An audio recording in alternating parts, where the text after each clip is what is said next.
no debe de existir un paciente diabético no vacunado.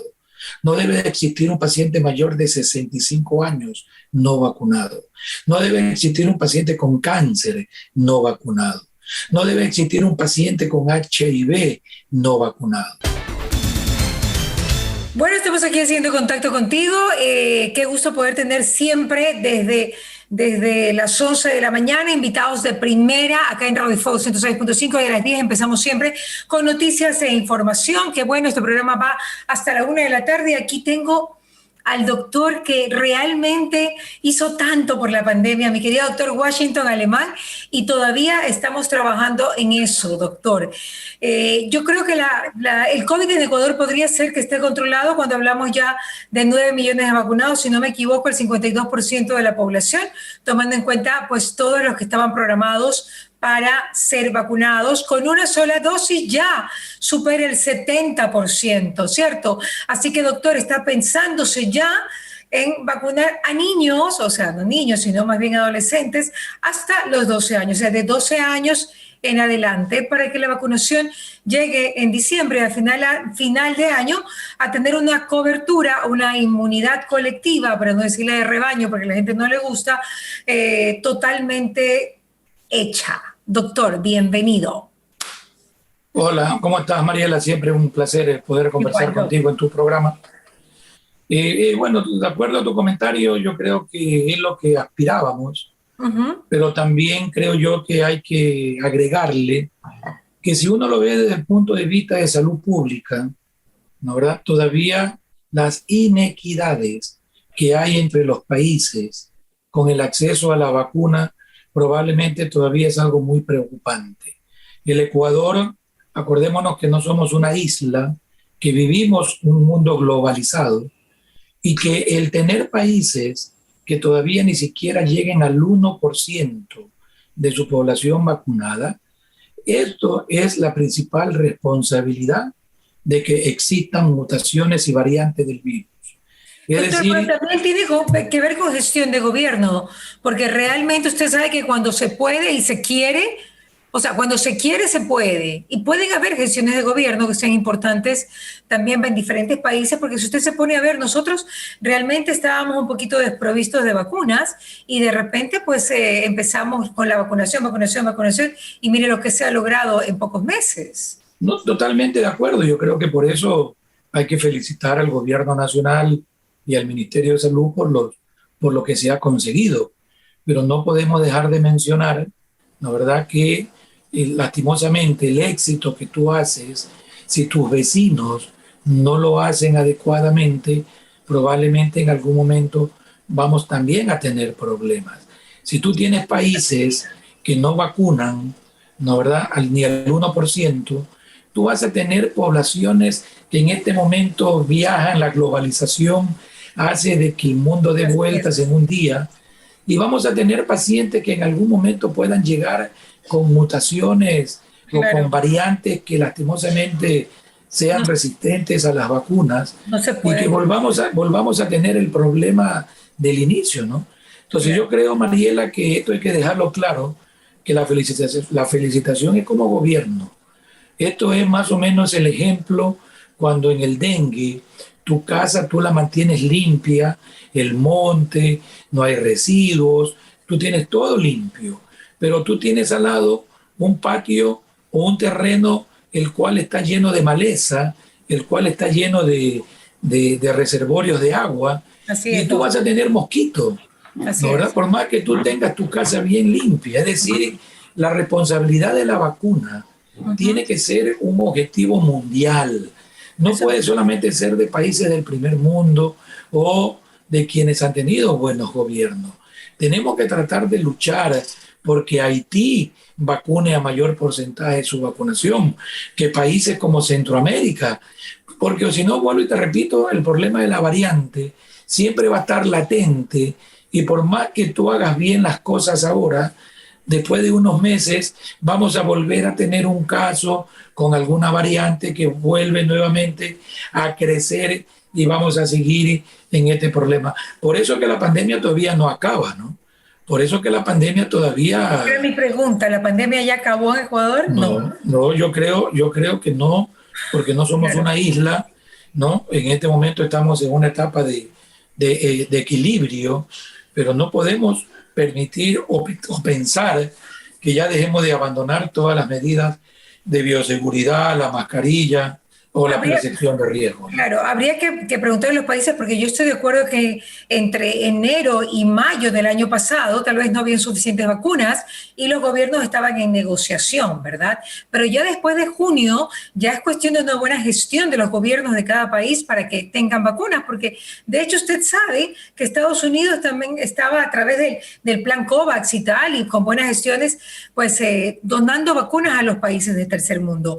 Ahora, doctor, lo que usted dice me viene a mi cabeza que supuestamente, según lo que tengo entendido, en Manta, Ecuador, ya alcanzaron la inmunidad colectiva, ¿ok? Con más del 70%. Mi primera pregunta es, ¿la inmunidad colectiva del COVID es del 70% o usted le apostaría a una inmunidad colectiva porque este virus es diferente de un 90%? Mira, Mariela, yo creo que ese número mágico de la inmunidad de rebaño, yo personalmente creo que no existe, ¿no? Porque probablemente hay quienes hablan de un 50%, hay otros quienes hablan del 70%. Lo que tiene que quedar claro que una cosa es hablar de población general y otra cosa es de hablar de población vulnerable. En esta enfermedad, ¿no? Tú tienes que llegar en la población vulnerable al 100%. O sea, no debe de existir un paciente diabético no vacunado. No debe de existir un paciente mayor de 65 años no vacunado. No debe existir un paciente con cáncer no vacunado. No debe existir un paciente con HIV no vacunado. Es diferente poblaciones vulnerables a población general. Población general es probable que con 70%, entre comillas, alcance, pero eso es con otras enfermedades. Recién estamos aprendiendo si con esta enfermedad el 70% es suficiente o no ante la presencia de cepas, ¿no?, con mutaciones o variantes. Yo le haría un signo de interrogación, porque no es lo mismo los Estados Unidos, donde tú tienes poblaciones que no quieren vacunarse. Mira lo que está pasando en los Estados Unidos, ¿no? Tienen exceso de vacunas. Tienen Sí. vacunas para el 2 o 3 veces su población, pero tienen la mitad de la población en estados que no quieren vacunarse. Y mira lo que está pasando en Texas, lo que está pasando en la Florida, donde nuevamente su sistema sanitario está colapsado. Por lo tanto, yo creo que nosotros, por suerte, ¿no?, tenemos más del 50% de población general, en general, pero todavía hay ese porcentaje de población vulnerable y hay ese porcentaje de población que no quiere vacunarse. Por lo tanto, el riesgo de mutaciones o de variantes sigue latente y mientras el mundo no controle, ¿no, verdad?, o no llegue a porcentajes importantes de vacunación y en el menor tiempo posible, esto no acaba. Mira que países pobres, la OMS está diciendo que se van a demorar a este ritmo hasta el año 23. Imagínese. No puede ser que se demore 2 años en vacunar. El éxito de Ecuador es haber vacunado en 100 días a más del 50%. Ese es el éxito. Entonces no nos olvidemos de eso. Ok, doctor, y cuando usted habla también de lo de la inmunidad colectiva, yo también hablaba con mis amigas de Manta y les decía, realmente ustedes pueden llegar a la inmunidad colectiva o de rebaño, pero hay población flotante que llega todos los días a Manta, así que eso es algo que no podemos determinar, doctor. Así que lo que usted dice es muy adecuado. Mira, Galápagos llegó al 100% de vacunar su población porque es una población pequeña, pero en cambio tienen el riesgo de que es, ¿no, verdad?, una localidad turística donde vas a comenzar a tener muchas turismo o población que llegue a la final con un virus, con alguna mutación, qué sé yo, y seguimos aprendiendo de esto. Es Por que eso lo que le tenemos terror es que venga un virus reloaded, recargado, doctor, que sea mucho más letal. Creo que ese es el gran miedo de la población y pero es usted que lo por eso sabe. necesitamos que se vacune el mundo entero. Exacto. No podemos solamente sentirnos contentos con que Ecuador esté vacunado, ¿no? Mira lo que pasó en Israel. Israel puso el grito al cielo porque ya tenían más del 50%, pero comenzó a llegar gente, comenzó a salir gente, se sacaron la mascarilla porque pensaron de que la pandemia había terminado y mira lo que está pasando. Entonces yo creo que mientras el mundo no controle la pandemia, mientras entidades como la Organización Mundial de la Salud nos diga que el mundo está vacunado, siempre va a haber un estado de latencia con el temor de que esto pueda volver a subir. No es que uno sea pesimista, pero no podemos bajar la percepción de riesgo. Claro. Y yo le digo una cosa, doctor. Uy, se me fue mi doc. ¿Dónde está? Ahí está. Doctor, ya hay más de 1.000 millones de vacunados en el mundo. O sea, experiencia con la vacuna ya existe. Yo no entiendo y da rabia y da impotencia el pensar que hay gente que todavía no quiere confiar en la vacuna porque cree que no es adecuada. Entonces ese es un tema que a mí me gusta siempre tocarlo y tocarlo fuerte, a pesar de que a mí no me gusta la polémica mucho, pero realmente me parece que es inadecuada la posición de gente en Estados Unidos, también en Israel, porque he leído artículos donde los doctores en Israel lloran de la impotencia de ver la gente que no se quiso vacunar, que es toda la que está repletando las unidades médicas y que son los que también, es que hay una cosa que no se dan cuenta. Esta gente que no se quiere vacunar y tiene el virus, va a los hospitales y a las clínicas. Y en los hospitales y las clínicas hay doctores que también tienen enfermedades. Doctor, usted sabe que también hay doctores que son pues diabéticos, que son mayores de edad, o sea, una cantidad de gente que tal vez tenga alguna patología que no le puede controlar, sin embargo tienen que atender a esa gente que no se quiso vacunar y que ahora está con COVID. Y ese es el mayor problema, que no se dan cuenta el daño que le hacen a los médicos, principalmente las personas que no se quieren vacunar. Mira, yo creo que no son 1.000 millones de vacunados, son más de ¿Son más? 5.500 millones Bueno, de yo tenía el vacunas dato de que hay en el 1.000 millones. mundo. Pero Es ya decir, vacunada, la gente inoculada, ok, así es. qué bueno, porque somos Entonces, 7.000 millones quiere en el decir, mundo. quiere decir No me cuadra la que, cifra. O sea, a ver, faltarían pocos, porque somos siete no, mil más de millones. 5.000 millones ya que han recibido una dosis de Ah, ok, vacuna. ok, ok. Pero lo que te quiero decir es que en este momento ya no debería de existir ninguna, no hay experiencia. Y en este momento, aunque nos parezca mentira, la mayor experiencia de investigación ha sido comparar los vacunados versus los no vacunados.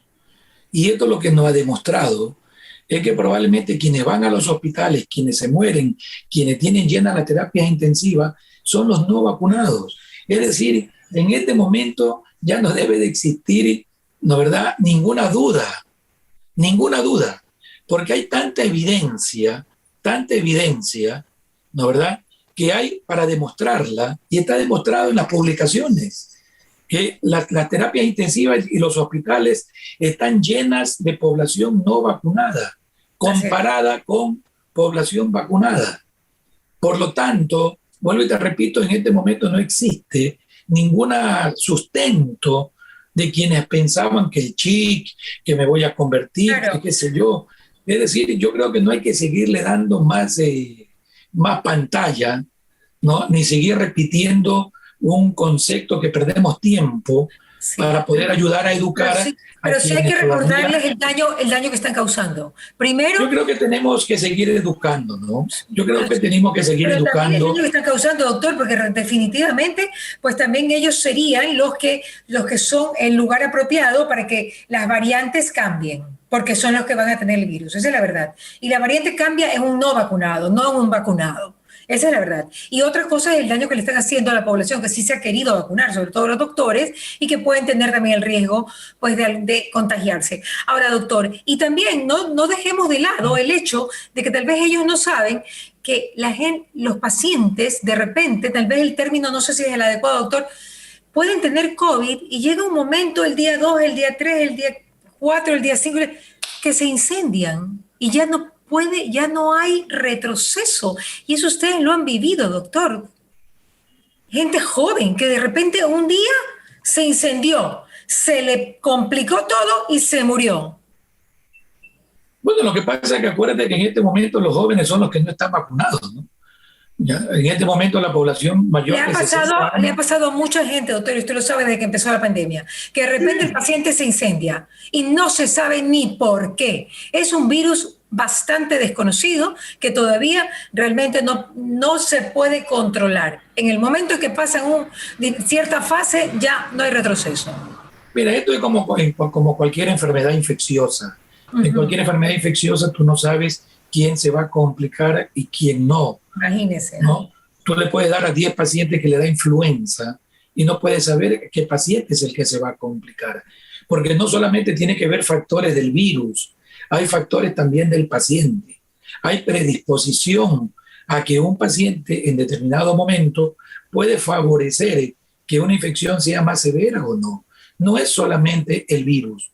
Forma parte de toda una triada que es el huésped, que es el paciente, que es el microorganismo y es lo que tú uses para matarlo. Por lo tanto, esto es muy complejo, el poder saber qué paciente se complica o no. Así es, doctor. Y por otro lado, he leído hoy día en la prensa que los pediatras están sumamente complacidos del nuevo plan de vacunar a chicos de 12 en adelante, ¿no? Porque es algo que le va a servir también a la población, porque también son vulnerables y también puede ser que tal vez no le dé tan fuerte, pero que pueden contagiar. Sí, o sea, yo creo que desde el punto de vista médico uno puede estar contento de que vacunemos a toda la población, pero tengo que volver a repetir, desde salud pública creemos de que hay que seguir luchando por vacunar en los sitios donde todavía no se vacunan a los grupos vulnerables. Son dos visiones un poco diferentes que uno puede pensar un poco más egoísta o no, pero yo como salubrista que soy, probablemente tengo que seguir luchando porque haya equidad en la vacunación en el mundo. Así es, doctor. Ahora, antes de pasar a otro tema que es importantísimo sobre la sífilis, que de eso vamos a hablar luego, porque usted como infectólogo pues es especialista en esto y lo vamos a tratar, y también del HIV. Doctor, yo quisiera que usted un poquito nos cuente en qué punto está el tema de los hospitales, cómo están. O sea, ¿hay pacientes de COVID? ¿No hay pacientes de COVID? ¿Cómo está realmente la situación? Mira, los hospitales, lo primero que tenemos que decir es que han disminuido el número de camas disponibles que había anteriormente por la pandemia. Y eso es importante tenerlo en cuenta, porque no es lo mismo cuando yo hablo de un porcentaje de 200 camas, ¿no?, que cuando comparo con un porcentaje de 20 camas. Entonces, a veces esto puede confundir un poco. Todos los hospitales en este momento han disminuido su número de camas que estaban disponibles para COVID. Por lo tanto, a veces tú escuchas el 80% de camas llenas, pero es un 80% de 12, 15 camas. No es lo mismo de 200 camas. Claro, ¿no?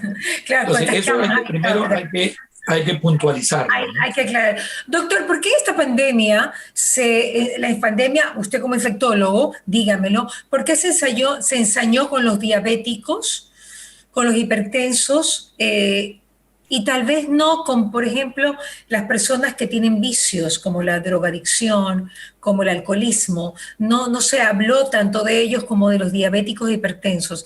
¿Quiere decir que las enfermedades infecciosas pues tienen mayor repercusión en los diabéticos e hipertensos? Por favor, aclárenmelo.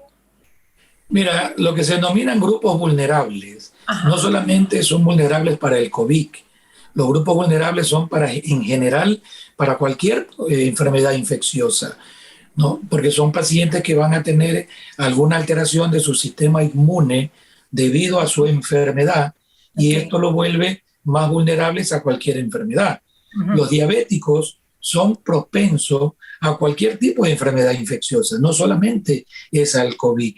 Todos los mayores de 70 años, y a medida que tú vas envejeciendo, son propensos a que las enfermedades infecciosas son más frecuentes porque su sistema inmune va disminuyendo con la edad. La embarazada, el embarazo no es una enfermedad, pero es un estado de inmunodepresión transitorio Por eso que las embarazadas van a tener más propenso a que una enfermedad infecciosa sea más severa en ella que en otro grupo poblacional. Los pacientes reumatológicos, porque toman medicamentos inmunosupresores, van a ser más propensos. Por lo tanto, los grupos vulnerables siguen siendo más propensos a las enfermedades infecciosas. Por eso es que hay que hacer prevención en estos grupos. Por eso es que la prioridad en estos grupos es tratar de ayudarlos a tratar de evitar justamente eso. Por eso que tú vacunas para la influenza a todos los diabéticos, a todos los fumadores. Los hacheros es un grupo muy especial porque ellos son grupos muy aislados. Generalmente la persona que tiene alguna adicción, lo que nos hemos dado cuenta, no nosotros, sino en general, es que son grupos como que son pequeños grupos que viven en las calles, es decir, viven al aire libre. No tienes el problema de vivir dentro de un medio encerrado que te facilite la transmisión. Y ellos conviven con ese mismo grupo de personas que al final tienen esta adicción, ¿ya? Que muy difícilmente tú lo vas a ver porque han sido lastimosamente echados de sus casas, viven abajo de los puentes, viven dentro de lo que es la mendicidad. Por eso es que, entre comillas, ¿no?, la facilidad para que ellos se infecten con virus respiratorio es menos probable. Bueno, lo que también viene a mí es que la grasa abdominal y la grasa en general en el ser humano es un caldo de cultivo definitivamente.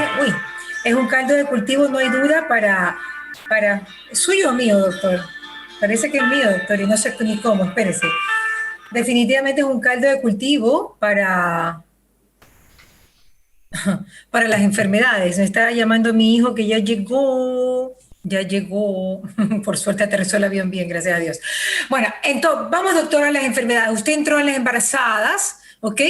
Y las enfermedades infecciosas de las embarazadas, que también incluyen las enfermedades sexuales, ¿ok?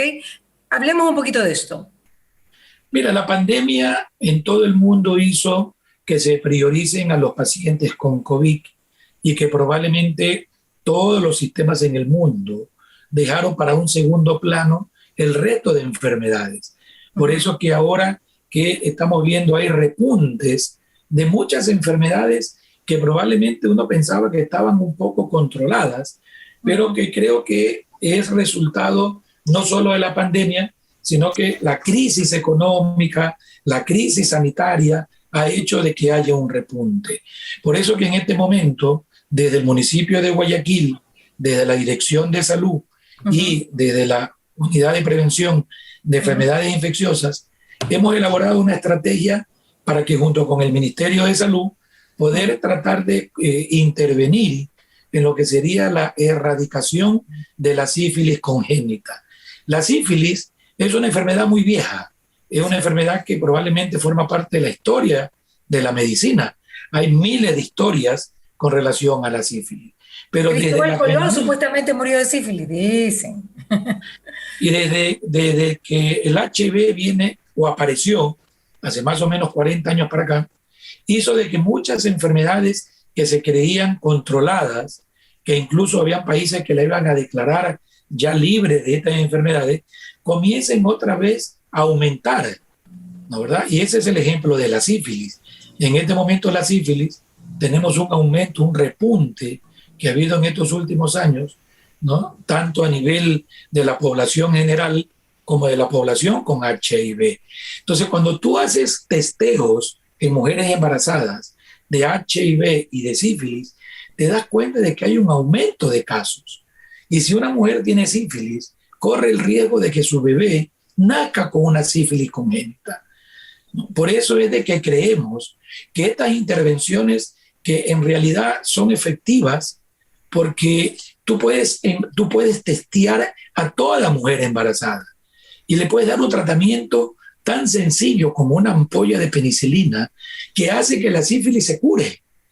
Por lo tanto, creemos de que no debería de existir ninguna mujer embarazada que no se haya testeado para HIV y para sífilis.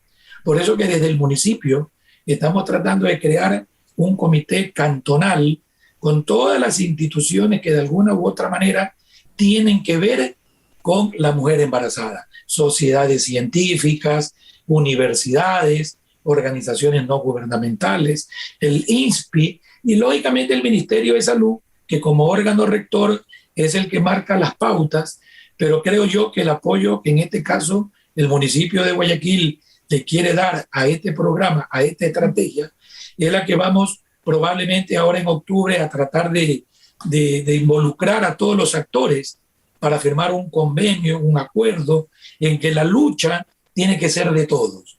Acá el éxito no es de nadie, la lucha es de todos y los resultados es que no nazca ningún niño con sífilis en Guayaquil. Doctor, ¿hay estadísticas de la cantidad de mujeres embarazadas que tienen sífilis? Mira, las últimas cifras que nos arrojan, ¿no? Si tú hablas de HIV a nivel del embarazo, tú hablas de 0,3. Pero cuando hablas de sífilis, a quienes se ha podido testear, estás hablando del 1,1. Es decir, que hay casi el doble de sífilis que de HIV. Entonces, lo que quiere decir es que tenemos que tratar de hacer alguna estrategia, mejorar el diagnóstico, interpretar si este diagnóstico es adecuado o no, y sobre todo tratarla, ¿no? Claro, ¿cómo se manifiesta la sífilis? Lo que pasa es que la sífilis es una enfermedad que tiene 3 estadios. Ya. La sífilis primaria es cuando alguien tiene alguna actividad sexual, sea por sexo, o heterosexual, homosexual, o incluso por sexo oral. Porque la sífilis primaria es cuando tú, después de una actividad sexual, vas a tener una lesión que se llama chancro, que es una úlcera que te sale en los genitales y que normalmente después de un par de semanas de haber tenido tu actividad sexual aparece. Esta úlcera, esta lesión, es la que se conoce como un chancro blando, es lo que se conoce como la sífilis primaria. Pero lastimosamente esta lesión a veces desaparece sola y el paciente cree que se curó y pasa a lo que es una sífilis secundaria, que en gran parte de las veces es asintomática, ¿no? Muchas personas ni siquiera saben de que están infectados por sífilis. En algunos otros puede que a la final se presente como una sífilis secundaria, que son lesiones en la piel como unas pustulitas, como lesiones de pústula, y que probablemente ahí se hace el diagnóstico de sífilis secundaria. Pero hay muchas personas, como te decía, son asintomáticas y muchas de ellas son mujeres embarazadas, que ellas, a los que van a los controles prenatales, el ginecólogo o el obstetra le pide un panel de enfermedades que se llaman perinatales, es decir, que puedes transmitir a tu niño, y ahí es que uno la detecta. Probablemente lo que tenemos que determinar si ese examen de sífilis es una infección asintomática activa o a la final es un examen que le quedó como huella de alguien que ya tuvo sífilis, que ya fue tratado y que le va a quedar positivo por largo tiempo. Claro, así Pero es. eso es lo que necesita la evaluación médica para saber a quién tiene que brindarle un tratamiento curativo, porque la sífilis se cura. Con una simple inyección de penicilina se cura. Y tú vas a hacer que tu bebé no nazca infectado con sífilis congénita. Claro. Ok, pero nace solamente infectado, no le afectan los ojitos, por ejemplo, si es parto natural. Me imagino que es diferente a la cesárea, pero cuando pasas por el canal vaginal, me imagino que es mucho peor para el bebé. Cuando en el caso del VIH, probablemente la mayor transmisión es en el momento del parto, porque se pone en contacto las secreciones con las mucosas del bebé. Pero en el caso de la sífilis, te puede dar durante el transcurso del embarazo, porque atraviesa la barrera placentaria y hay niños que pueden nacer con trastorno de los ojitos, con retardo a nivel intelectual, con la nariz que le llaman con la afectación. Es decir, la sífilis tenemos que detectarla lo más precoz en el embarazo, en el primer trimestre. Entonces el mensaje es que todas las mamitas deberían de hacerse la prueba de HIV y de sífilis, y que todas las personas que tenemos actividad sexual activa debemos en algún momento hacernos una prueba de VIH y hacernos una prueba de sífilis. Ok, doctor, pero es increíble la diferencia con la sífilis, cómo puede llegar al feto, ¿no? Cómo puede llegar al embrión también, cómo puede atravesar todo este canal, ¿no? Del útero y afectar al niño. Mira, hay muchas enfermedades, no son las únicas, que pueden atravesar la barrera placentaria y afectar al bebé. No son las únicas. Lo que pasa es que muchas de ellas, con vacunas, se han podido erradicarlas o controlarlas. La rubiola es una de ellas, ¿no? El papiloma también, doctor. El papiloma El papiloma, a diferencia, es que es un virus que al dejar lesiones a nivel de los genitales, ¿no, verdad? El bebé, a lo que pasa por el canal, vas a tener el virus que, al igual que el VIH, puede afectar las mucosas, los ojitos, o incluso a nivel de lo que es la boquita, causar una papilomatosis laríngea. Por eso que el papiloma es otra de las enfermedades que también vamos a hacer campaña para vacunación de niños, porque es una de las enfermedades que tú puedes vacunar a nivel de la parte adolescentes y evitar que ciertas cepas o ciertos genotipos responsables del cáncer a nivel de los genitales, a nivel sobre todo del CA de cervix. El aparato reproductivo, ¿no? Así es. Por lo tanto, son estrategias en salud pública que tenemos que tratar de prevenir. Así es, exactamente, doctor. La viruela, ¿se acuerda de la famosa viruela que también pues pasaba la placenta, ¿no? La rubiola. ¿Se acuerda de la rubiola? Que era terrible, que alguien con rubiola no se podía acercar a una mujer embarazada. Hay muchas enfermedades que por suerte ahora son inmunoprevenibles. Claro. Y que se las ha podido... Por las vacunas, señores, por las vacunas. Exacto. Así es, así es. Así es. Doctor, tengo que dejarlo porque ya Tatiana me está llamando. Hoy día me he acosado con el teléfono, es que me olvidé de ponerlo en silencio. Mi teléfono nunca tiene ruido porque si no, no podría hacer nada en mi vida.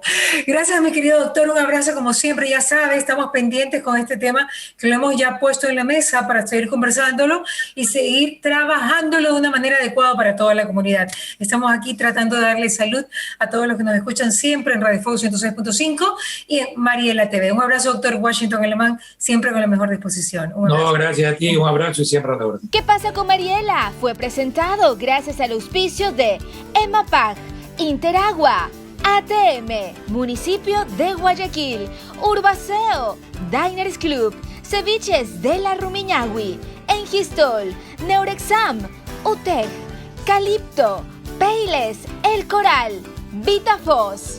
Cuando nos volvamos a encontrar.